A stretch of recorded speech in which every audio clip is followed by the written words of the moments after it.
சூர்பனகை ராமாயண கதைக்கு முக்கிய காரணமானவளே சூர்பனகை. அவள்தான் சீதையின் அழகு பற்றி தன் அண்ணன் ராவணனிடம் கூறி அவனை உசுப்பேற்றியவள். முற்பிறப்பில் இவள் ஆனந்தகுரு என்பவளுக்கு மகனாக பிறந்தாள். அப்போது அவளது பெயர் சுமுகி. ஆனந்தகுருவிடம் சத்தியவிரதன் என்ற மன்னனின் மகனான சங்கசூடன் என்பவன் பாடம் படித்தான். சங்கசூடனை சுமுகி ஒரு தலைபட்சமாக காதலித்தாள். ஒரு நாள் பாடத்தில் சந்தேகம் கேட்க குருவின் வீட்டிற்கு சங்கசூடன் சென்றான். குரு வீட்டில் இல்லை. சுமுகி தனித்திருந்தாள். தன் காதலை சங்கசூடனிடம் வெளிப்படுத்தினாள். பெண்ணே, குரு துரோகம் பொல்லாதது. குருவின் மகளான உன்னை என் தங்கையாகவே நினைக்கிறேன் என சொல்லிவிட்டு போய்விட்டான். ஏமாற்றமடைந்த சுமுகி தந்தை வீட்டிற்கு வந்ததும் தன்னை சங்கசூடன் கெடுத்து விட்டதாக பழி போட்டு விட்டாள். இதை நம்பிய குரு மன்னனிடம் இது பற்றி புகார் தெரிவித்தார். மன்னனும் அதை நம்பி தன் மகனின் கை கால்களை வெட்டிவிட்டான். சங்கசூடன் பூமியில் விழுந்து தர்மம் அழிந்து விட்டதா என கதறினான்.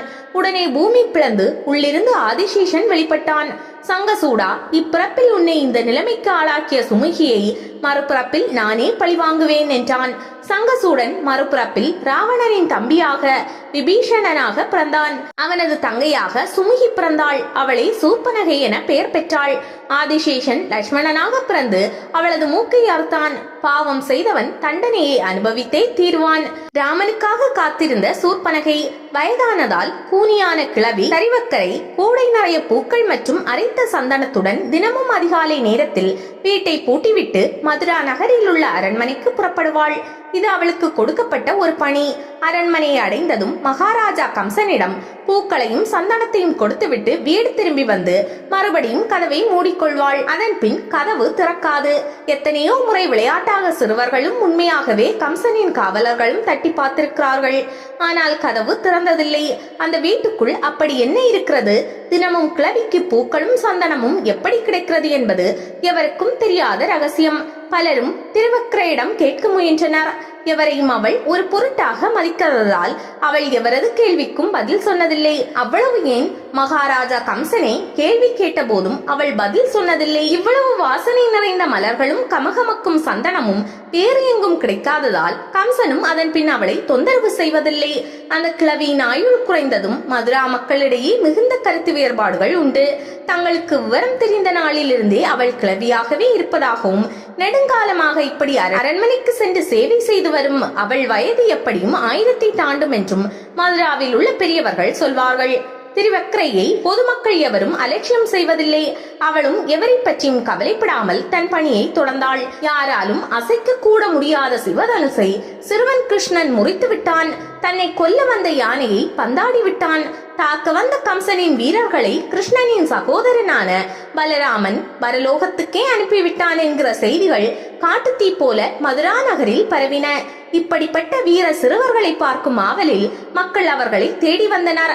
அப்போதும் மதுரா நகரின் எல்லா வீட்டு கதவுகளும் திறந்து கிடக்க மூடியிருந்த ஒரே வீடு திரிவக்கரையினுடைய வீடு மட்டுமே.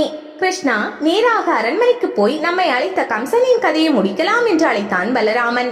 அதைவிட நாம் செய்ய வேண்டிய முக்கியமான கடமை ஒன்று இருக்கிறது அண்ணா.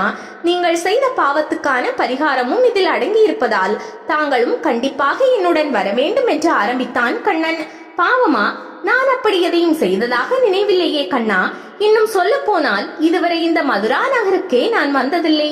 பின் எப்படி பாவம் செய்திருக்க முடியும் என்று ஆச்சரியத்துடன் கேட்டான் பலராமன். அண்ணா, இது விதியின் விளையாட்டு. என்னிடம் கேள்வி கேட்காதீர்கள். அங்கு வந்தால் உங்களுக்கே புரியும். பதிலளித்து நகர ஆரம்பித்தான் கண்ணன். பலராமனும் பின்தொடர்ந்தான். வழிநடுக தங்களை பார்த்து உற்சாகமாக குரல் கொடுத்த மக்களுக்கு ஆசி வழங்கிக் கொண்டே நடந்தான் கண்ணன். அந்த தெருவில் ஒரே ஒரு வீடு மட்டும் மூடப்பட்டிருந்தது. அதுதான் திரிவக்கரையின் வீடு. மனதுக்குள் காதல் மணி அடித்தது. அந்த வீட்டை நெருங்கி அதன் கதவை தட்ட முயன்றான் கண்ணன். அவர்களை சூழ்ந்து நின்ற மக்கள் கூட்டம் பக்கென்று சிரித்தனர். கண்ணா, இது வீண் வேலை.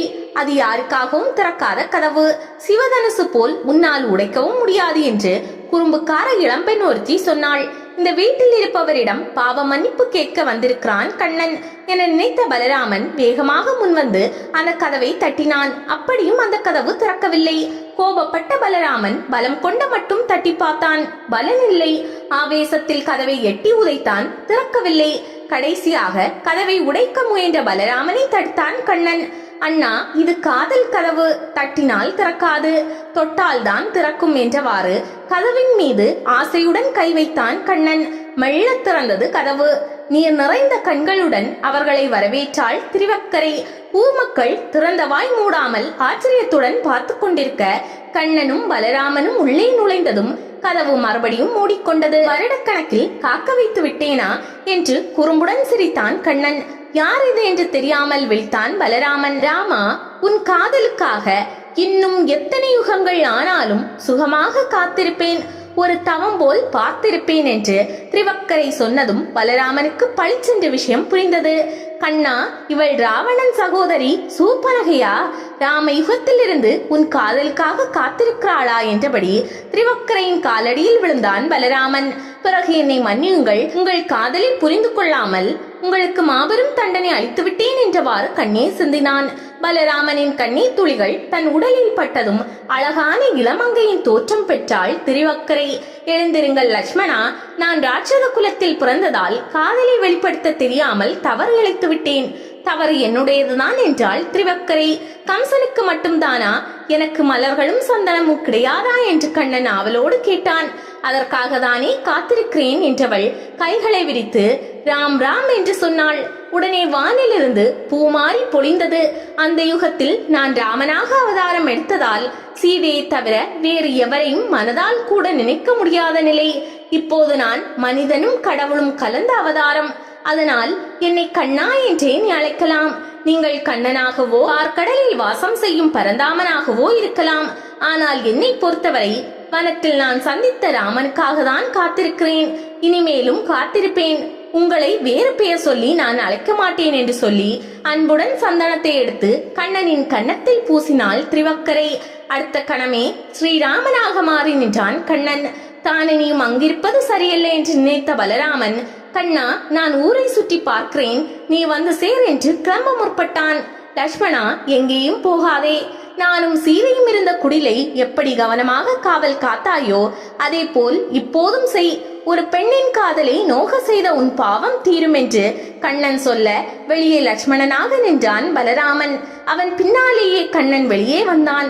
என்ன கண்ணா, ராமனாக இருந்த நீ அதற்குள் வந்து விட்டாய் என்று அவசரமாக கேட்ட பலராமன் எதேச்சையாக உள்ளே பார்த்தான். அதிசயப்பட்டான். அங்கே ஸ்ரீராமனுக்கு அன்புடன் அலங்காரம் செய்து கொண்டிருந்தாள் திருவக்கரை. நல்ல வேலை செய்தாய் கண்ணா. அவள் காதலின் புனிதத்தின் முன் வேறு எப்படியும் தப்பிக்க முடியாது. இனி யுகம் யுகமாக அவள் காதலிக்கட்டும் என்று சொல்லிவிட்டு பலராமன் நடக்கத் தொடங்கினான். கண்ணனும் தன் கடமை முடிந்த திருப்தியில் கம்சனை பார்க்க கிளம்பினான்.